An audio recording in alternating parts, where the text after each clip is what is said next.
thank you for the invitation to Kaspersky. It's a true honor to be speaking in front of this audience, especially given the subject of my talk. I will be speaking about a vintage APT, the first big APT that we've seen, called Moonlight Maze. I know that many of you in the audience have heard the code name Moonlight Maze before. I will tell the story today of Moonlight Maze as well as I can. About 3 years ago, I thought to myself that it is a bit strange that we know quite a lot about a lot of APTs that are quite recent. Since about 2008, we've seen a lot of company reports, thanks to the impressive work of Kaspersky especially. But we don't really know what happened before, at least not in much detail. So I thought, let's try to change that and started research. So I worked on this story that I'm about to tell you now in 20 minutes. I worked on this for more than 2 years. Multiple freedom of information requests in the United States and the United Kingdom. I think we're looking at this point at around 50 interviews and conversations, countless dinners and drinking sessions to build trust. You know how it is. So I will briefly come back to the methodology at the very end. Moonlight Maze is a truly extraordinary story, a truly extraordinary campaign. I will take you into the maze today and quickly browse through it, really. So it started in October 1996, as far as we know. On the 7th of October 1996, at a small lab in Colorado, outside Golden, Jefferson County, at the Colorado School of Mines, a system administrator discovered some funny activity one night. And he looked into it and filed a report with the Navy, because that school had a Navy contract at the time. And what he found is a rootkit that got into a Sun OS 4 system and he was unable to connect the dots, and the Navy at the time also was unable to connect any dots. So only in hindsight we know of this case. What came next, in December 1996, is that some of the Navy's largest commands, the system commands, NAVSEA, Indian Head in Maryland, for instance, got hacked. So the Navy, that's actually a picture from NAVSEA. The Navy was probably among the first targets of the US military government targets to get hacked in the history here of advanced intrusions. Throughout the year of 1997, the Department of Energy logged approximately 324 attempts, in many attempts successful, to get only into DOE systems. That's one number that we have from that time frame. It's really hard to get details from that early. But we know that the intrusions that the Navy experienced throughout 1997, so we're not even in 1998, were coming openly from IP addresses in Moscow. The ISP involved was cityline.ru. Some of you may be familiar with that organization. Then, on the 1st of June 1998, a system administrator at Wright-Patterson Air Force Base in Ohio noticed strange traffic in the Air Force's network. And he contacted DISA, the Defense Information Systems Agency in Arlington, and they had a very competent administrator there, or shall we say investigator at DISA, believe it or not, and back in the day, who started digging. And this man at DISA he found one of the C2 sites in London, of all places. So he was able to track down a command and control server in London and contacted the person who ran that server. The name of that server was HR Test in September 1998. So September 1998, this person in London gets an email from somebody in the Pentagon. He's a bit excited. Small non-profit agency in London called the Institute for Personnel and Development. And this person asks for the FTP transfer logs. After looking at the FTP transfer logs, this is shocked. They find a lot of connections actually going into the US from that London C2 site, not just one at Wright-Patterson Air Force Base, but a very long list at a lot of military and government targets especially, often routed through universities in the United States. So the London site turns into the gold mine. The FBI gets involved because it's an international case at this point, and it's a legal, there are legal questions involved. And the Metropolitan Police in London start watching the site for months. And it's truly a gold mine. It's a retooling site as well as an exfil site. They find lots of interesting things.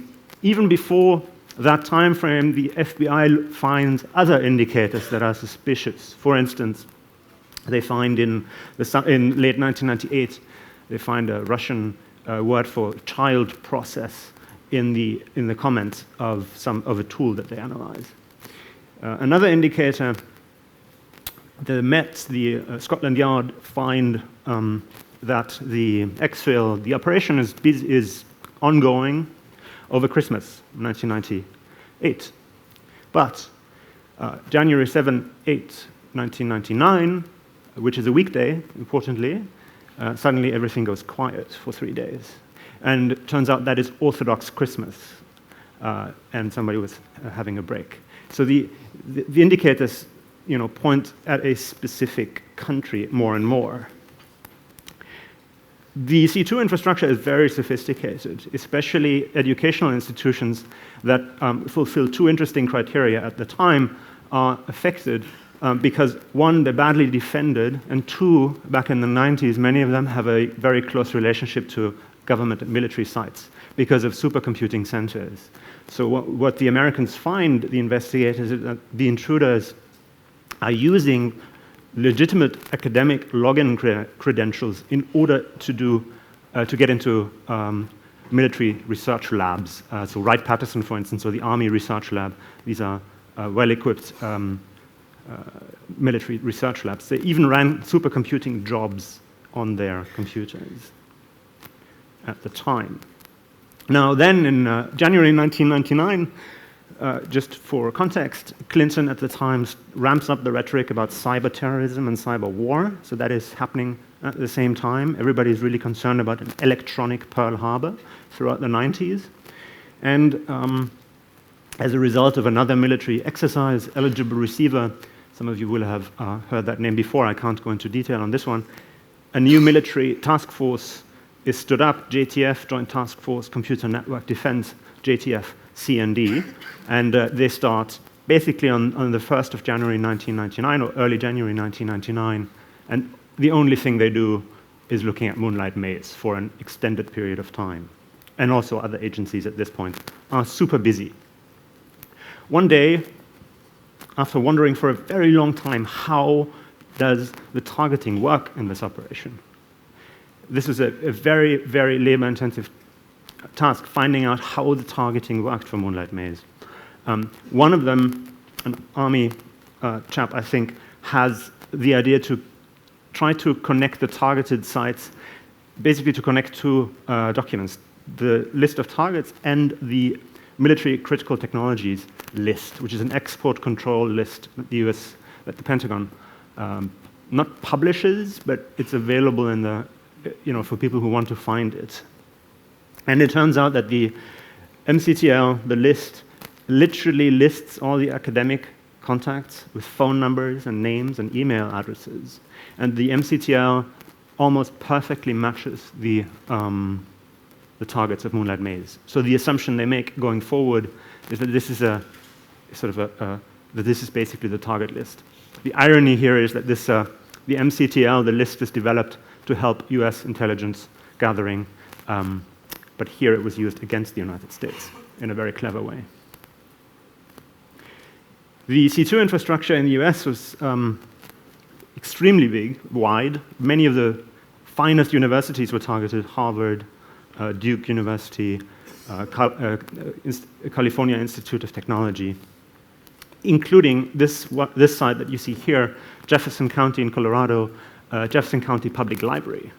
Now, just as a bit of a cultural aside, in the United States, libraries are essentially almost a holy it's very difficult for the FBI to touch a library because it will be perceived as trying to control what people read or trying to understand what people read. So it was a very clever move on the part of the intruders to use a library computer as a C2 machine. And the FBI, after intense internal discussion, actually got a trap and trace order on that library machine. They were literally watching what, the same machine that patrons used to check out books, and was also used to exfil weapons design information. Meanwhile, it's now February 1999, and the entire story, this is big. An internal report says, internal classified report says, the number of files exfiltrated from different American targets are as high as the Washington Monument. And of course, this gets the attention of politicians in Washington. So at some point in February, the Pentagon decides, and the FBI, they decide, the Moonlight Maze task force decide, we have to brief Congress. You see the Capitol building in the back on that picture. So they brief members of Parliament in a classified session at the end of the month, and as you would expect, the information doesn't stay classified from then on, and ends up in the media on the 25th of February 1999. We are in the middle of a cyber war, was the headline that was repeated many times, and but the code name Moonlight Maze was not revealed yet. The FBI then starts to panic, and they make a T-shirt. They make a T-shirt because the operation was so labor-intensive that they, more than 100 people worked on the case at peak. They didn't get a lot of sleep. It was very intense as an investigation. And interesting, on the back of the T-shirt, they printed "Bite Back," and indeed, "Bite Back" they tried as well from the Pentagon. The FBI was more reluctant to hack back, if you like. But one thing that the JTF C&D people did is they thought to themselves, okay, if we can trick these people to download a file, a malicious file that we rigged, and then get them to open it on their machine, that will trigger a DNS lookup and reveal where they are. So that's what they did. It was a bit clumsy because what they did is they took a PDF file with a really juicy name, but the PDF file could only be opened with a dedicated reader with like logos and whatnot embedded in the reader. So when they wanted to open the PDF file, they got an error message: please download the reader. Here's the link, hoping that they would download the executable file, which they did apparently, and but the problem was they only had another IP address, and they didn't really know where they actually opened the file. They could have opened it on a C2, on a machine, en route. So what happens next is really exciting. The FBI decides we have to go to Moscow because we can't solve this case on our own. It's in the public domain now. We need to get to the bottom of the attribution in this case. Is it criminal or is it state-sponsored? Let's go to Moscow to find out. So on the 2nd of April 1999, a delegation of 7 people takes a Delta flight via Zurich to Moscow, and they arrive in Moscow the next day to meet people from the MVD, from the Ministry of the Interior. Now, just a quick aside, 2 weeks before that happened, something rather curious happened. The MVD, the Ministry of the Interior, had a case where a Russian language website that was hosted in the United States defamed Boris Yeltsin's daughter. And the MVD reached out to the FBI and said, listen, we have this case where somebody is messing with our president's daughter in the United States. Give us information on that site. Who's running that site? Now, there was a terrorist threat involved on the post as well. That was the justification for the FBI to actually help the MVD. But now they were in a very nice position because they said, oh, here you go. We helped you. We dined and wined you in Washington for 2 days. Maybe you can also help us. So 2 weeks later, after that incident, they flew to Moscow. And what happened on the trip was rather curious because the Moscow trip starts very successful, in a very promising way, they get actually taken to that ISP that they were hoping to look at for one day, and the team with FBI, Air Force, Office of Special Investigations people, JTF C&D people, the trip is really starts very successfully. But then, suddenly, on the next day, all their contacts into the MVD shut down. Like, they don't answer their phone anymore. Essentially only their driver shows up, and there's a few days of tourism after that, and with pictures of Red Square and other tourist sites in Moscow. So they conclude from that something that happens in Washington probably every single day was also happening in Washington. Different parts of the government didn't talk to each other, and they found out a bit too late.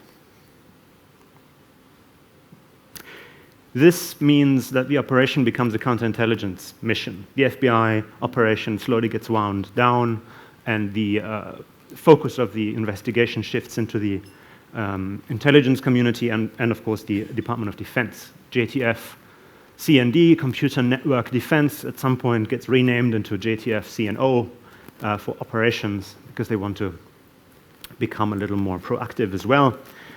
So the story at this point develops in an interesting way, because the MO, the operational security of the Moonlight Maze group drastically increases. After the publicity and after the Moscow trip, operational security goes up. And from there on, it's very difficult to trace. And indeed, also from a researcher's point of view, it becomes very difficult to date, because you can get freedom of information responses from the FBI. You cannot get nice freedom of information responses from the NSA, on these questions at least. Important little detail for the Pentagon. Formally, in mid-1999, the JTF C&D, the task force, reaches operational capacity and readiness, and people are really, really concerned about this case. They expect Moonlight Maze to escalate at any moment at the high political level, maybe not the analysts, but this is a time when cyber war and cyber terrorism are at the very top of the political agenda. So people are really scared about escalation. This is an interesting document as I'm approaching the end of my talk. Approximately 10 years after the intrusion was discovered, the FBI destroys all the evidence, because that's just what law enforcement agencies do. After a while, they have to destroy the evidence. Now, as far as I know, there is no electronic evidence left in government agencies of Moonlight Maze. So researching the early phases of the operation is extremely hard, because you have to rely on interviews and documents. But the story doesn't stop. In fact, it gets a little more exciting. Moonlight Maze, as you would expect, doesn't stop, because the entire task of the entire APT situation evolves very quickly, following the years around 2003. It's the golden age of digital espionage, as General Hayden called it, really begins.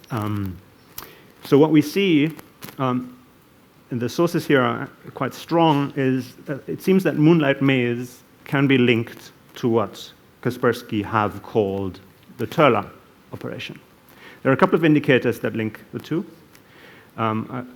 For instance, old Linux. So, to understand that, you have to realize that the early Moonlight Maze operation was mostly written for first Sun Solaris, and then Unix. For Unix systems, essentially.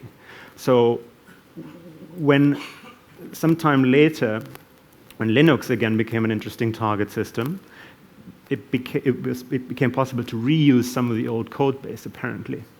So that is one indicator for why they apparently can be linked. Another one is that old C2 infrastructure seems to have been reused later, with a gap of almost 5 years.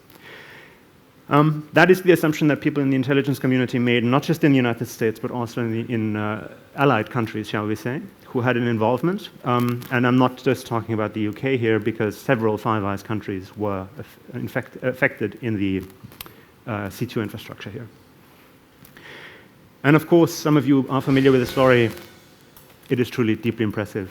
I have to stop here, and I would love to continue this conversation. A quick shout out to Juan Andres Guerrero Saad, who helped me with some of the research, and thank you very much.